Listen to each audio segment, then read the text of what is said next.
Hi everyone, welcome to the Murder Monologue. My name is Josh, and today we are going to be talking about one of the lesser known serial killers in Wisconsin, David Spanbauer. But first, let's pour us a drink here. I already have a little poured, but I'm going to pour a little bit more. This one shouldn't take too long. But this is actually a Maker's Mark special edition. The founder of Maker's Mark. Cheers, everybody. All right. Let's start talking about David Spanbauer. He was born in January of 1941 in Oshkosh, Wisconsin, to Frank and Evelyn Spanbauer. It was said that he had a pretty rough relationship with his father, but I couldn't really find a ton of information on that. I did see it in a few sources, but nothing really expanded on what they meant by a rough relationship. So I guess you can use your imagination on that when he turned into a serial killer. So I'm assuming that it wasn't super great. But anyway, he was born in 1941 in Oshkosh. During his testimony, he said that he was 11 or 12 years old when he was first arrested for stealing. I'm not sure if that's really true.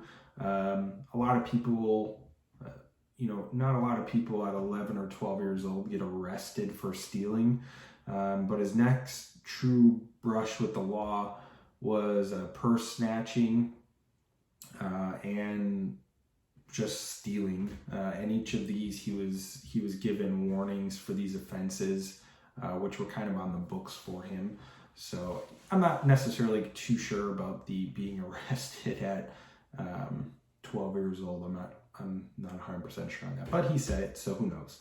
When Spanbauer was about 14, he was actually convicted of breaking and entering and was placed on a year probation in the juvenile court. So shortly after that conviction, his father died just after his 17th birthday. So I think with his father dying and the relationship that he supposedly had with him, that was probably the start of his true downfall and kind of his reign of terror throughout this whole story. So he was 17 years old when his father died. He was a junior in high school in 1958. He dropped out of school and actually joined the Navy. So it almost seems like he was maybe trying to get his life together, but it doesn't seem like the Navy helped him at all because he didn't stop committing crimes.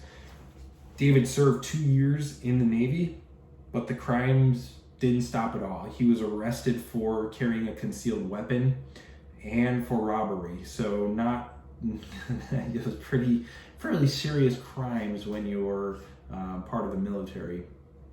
He was actually discharged from the Navy for his conduct in 1959 at the age of 19, and this was a dishonorable discharge. Throughout his Navy career, he was said that many psychiatrists said that he needed treatments, and it was actually said that the military, when he was discharged, told his mother that he needed psychiatric treatments, but nothing was ever followed up on. So it's a pretty interesting little tidbit there, is that people in the military might have seen that he needed some help and were kind of urging his mother to get that help for him, but nothing ever happened with that. Not sure why, but it just goes to show that it could be something that led into more serious things like we're going to talk about here. So once David was discharged from the Navy, it didn't take him long to get into trouble again. So shortly after that, a couple months to be exact, on January 3rd of 1960, he actually broke into a home in Appleton, Wisconsin. He stole some jewelry, a hunting knife, some alcohol, and the biggie, the .22 handgun. So with that, he was actually feeling pretty good. He didn't get caught with his first true break-in and robbery once he was older.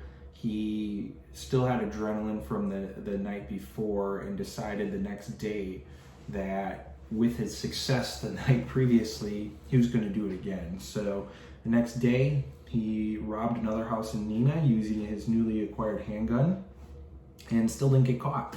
So he was building his confidence pretty well throughout the course of, a couple nights. So a week later, he struck again. This time he broke into a house in Appleton, and there was unfortunately a 13-year-old girl there at the time, and he ended up raping the 13-year-old girl and fleeing the scene. On January 12th of 1960, he broke into another house that he thought was empty at the time. It turns out that it was not empty. Carol Grady was a 16-year-old girl who was home babysitting her cousins. Spanbauer raped the 16-year-old girl, was interrupted by the uncle who returned home from work. Spanbauer, having acquired his new .22 handgun, was interrupted during this by the uncle and ended up shooting the uncle in the face and killing him. Then he fled the scene. On the 16th, so February 16th, about a month later, Spanbauer was arrested during an attempted robbery in Milwaukee. When he was questioned, he actually confessed to the previous break-ins, the couple rapes that he did already, and the murder of the uncle. Now, he was 19 years old. He was tried and convicted of all of those charges, and you would think that this story should be done. He was tried and sentenced to 70 years in prison for his crimes, and the judge labeled him as a sexual deviant, which I didn't know what that was, so I looked it up, and that's actually, it's almost like a program that you get put in, I believe, in prison, and you just go through these special things. And sad part is, on February 16th, David spent the next 13 years behind bars. So he was sentenced to 70 years in prison for the murder and rape. He spent 13 years behind bars and was released in 1972 somehow. Not sure how that happened, but his sentence was cut short by 57 years. So I don't think, I would hope that wouldn't happen today unless it's, the person has been wrongfully convicted.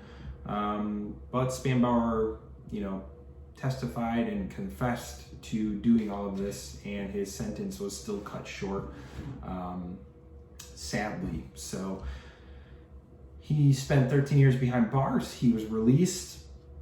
After his release, he went to school at the Madison Area Technical College, which you would think, all right, maybe he's trying to get his life together. Maybe there is some hope for him.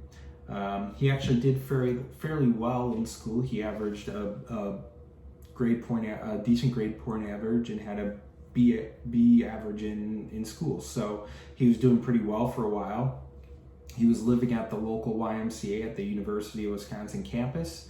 It was only a few short months, though, after he started school and was released, that he started getting into trouble again. During the summer of 1972, he worked at basically the Parks and Rec area for parolees. So it was kind of like a work release type of program. But he was stationed at the parks and the city beaches to help clean up trash and make sure everything stayed nice.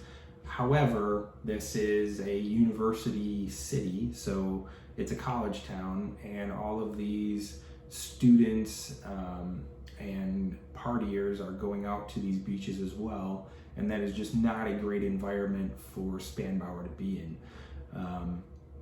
He actually went to the psychiatrist that he was seeing and said that he was sexually frustrated. And the psychiatrist actually brushed it off, and they didn't do anything. They didn't give him, counseling. They didn't seek additional help for him. They didn't relay that message to anyone else. They just kind of swept it under the rug and let Spanbauer keep doing what he was doing around this toxic environment that he was in. In August of 1972, after being ignored with all of his mental health issues that he tried to express, he actually drove to a local park. He picked up a waitress, raped the waitress, and let her go. The waitress actually reported this to the police. Spanbauer was later picked out of a lineup and was charged with the rape and sentenced to 18 years in prison. He was released in 1991. Still too soon, I think, based on what's coming next in this story. August of 1992. So about, shortly after he was released, less than a year, he kidnapped Renelle Ersted, a 10-year-old girl. Her bike was actually found near her home in Fond du Lac County. Her body was found 6 weeks later, 100 miles away in a cornfield near Town Hill State Park. On July 3rd of 1994, so 2 years later, a 24-year-old Illinois woman was visiting Hartman's Creek State Park in Wapaka when Spanbauer attempted to abduct her. She escaped and notified the authorities, and that same day, Spanbauer broke into a home in Appleton. So this is kind of the start of his, very sequenced and rushed crime spree that he went on for the next couple months here. So July 3rd, 24-year-old Illinois woman at Hartman's Creek State Park. He tried to abduct her. She called the authorities. That same day, he broke into a home in Appleton. July 9th, so 6 days later, a 21-year-old Trudy Jeske was shot to death in her Appleton home after she came home to a burglar in her house. Now, that wasn't necessarily thought to be Spanbauer, even though he had all these prior convictions. The police didn't question him. They were looking elsewhere. September 5th, so about a month later, in 1994, Cora Jones, a 12-year-old girl, was riding her bike around Wapaka, Wisconsin. He lured Cora into his car. He molested her. He drove her about 75 miles north near Kempster, where he strangled her, stabbed her, and dumped her body for dead in a ditch. 5 days later, during those 5 days, there were massive searches for the 12-year-old Cora Jones. I actually remember I was 5 years old at the time. I was outside, and I just vividly remember, playing outside in my backyard, and we had a pink ribbon that was wrapped around a fence post, and I know that pink ribbon was actually to support Cora Jones, the search for Cora Jones. The locals were raising money and selling those ribbons. And I remember always having talks with my parents around that time that, you don't get into a car with anyone that you don't know. They gave, me lectures about, even if that person says they know your parents, and, or if they have candy or a puppy or whatever it is, you just don't get into the vehicle with someone you don't know. And I was also watched very closely, even playing in the backyard. It was kind of your mom and dad always had to be out there watching you. So it was definitely, being 5 years old, I understood that there was a missing person. I didn't necessarily understand the severity of what was going on, that there was actually a serial killer on the loose, and everyone in town was scared, or around town. I remember that pretty vividly. So on September 10th, 5 days after she was abducted, her body was discovered by two hunters in a ditch about 75 miles north near Kempster. This case of Cora Jones actually got national attention. The FBI actually came in and helped investigate. It led to a huge outcry of people wanting to find this person. October 13th, 1994, so about a month later after Cora Jones, so Spanbauer burglarized another Appleton residence, taking some personal belongings, but no one was actually home at the time, which thank God, because at this point I'm assuming the worst would have happened. 7 days after that, he broke into a home and sexually assaulted a 15-year-old girl in Appleton, and this was believed to be the work of Spanbauer. It wasn't proven, but it matched his MO to the T. November 5th, so 2 or 3 weeks after his last one, a home was broken into and a 31-year-old woman was assaulted, although not proven again, but this was also believed to be Spanbauer. November 14th, a couple weeks after the last one, Spanbauer was arrested in combined locks in the Appleton area after attempting to break into a residence. The badass homeowner, Gerald Argall, chased Spanbauer outside after he came home and realized that he was being robbed, tackled Spanbauer to the ground, and held him there until police got there. So, hero of the whole story, Gerald Argall, from Appleton, tackled Spanbauer and basically saved the day. November 15th, the day after he was arrested, after being interrogated, he confessed to the attempted abduction on July 3rd at the Hartman Creek State Park. This is the woman that got away and called the police, and nothing really happened with it. November 18th, the police thought that Spanbauer had more to do with all of the robberies and all the crazy stuff that was happening around the area, the murders. Knowing his previous record, they just thought he had something else to do with all of this. So they continued from the 15th to the 18th interrogating him. And on November 18th of 1994, he finally confessed to the killings of Erkstead, Jeske, and Jones, as well as the sexual assaults.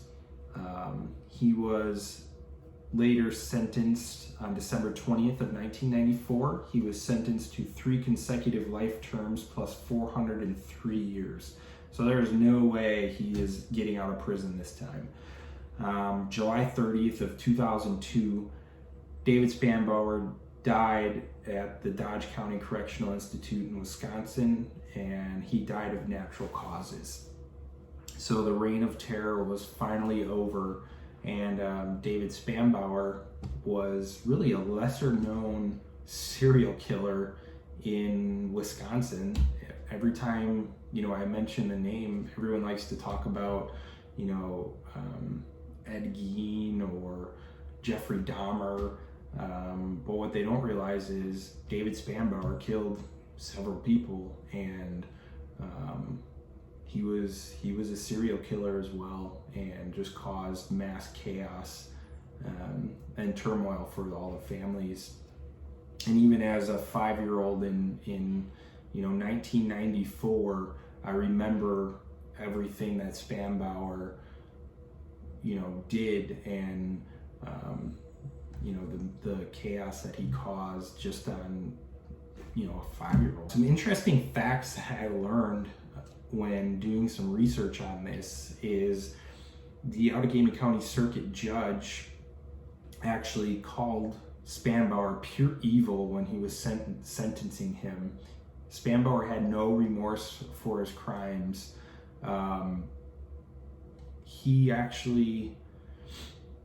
It was said that the police were actually driving him, and there was a news alert of all these break-ins and things happening in the Appleton area. And in the back seat, Spanbauer said, "Wow, that's terrible." And that's all he said. He was a sick person. There were several newspapers around the area, local newspapers, that actually wanted to do interviews with Spanbauer, but he actually set conditions, and the main condition was that the newspapers had to pay for these interviews. Every newspaper turned it down, and then later Spanbauer was recorded saying, "Hey, are these newspapers going to be doing these interviews? My canteen is getting low." I mean, the guy's just sick. He wanted money to fill his canteen fund so that he could eat better in prison. That's just the type of crazy person we're dealing with. The last one is Cora Jones, the victim from Wapaka. Her father, after Spanbauer's death, was on the record saying, "At least my tax money is no longer going to keep him alive." He also said, "I always look at my check stub and my taxes, and I always knew that I was paying for the health care for the guy that killed my daughter, and there will be a party tonight." So I'm glad they have peace now that Spanbauer's gone, and that's all I had for today. Please like and share my video if you liked it. Subscribe. I'm gonna be posting these once a week, and we'll probably, for our next videos, stay in Wisconsin and maybe do a more known serial killer like we talked about. So again, like it, give it a thumbs up, subscribe, share it with anyone you know. If you have any suggestions, or if there was anything I missed, leave some comments. Can send me emails with suggestions of murderers or serial killers or anyone that you want me to talk about. And I got a lot left to finish here, so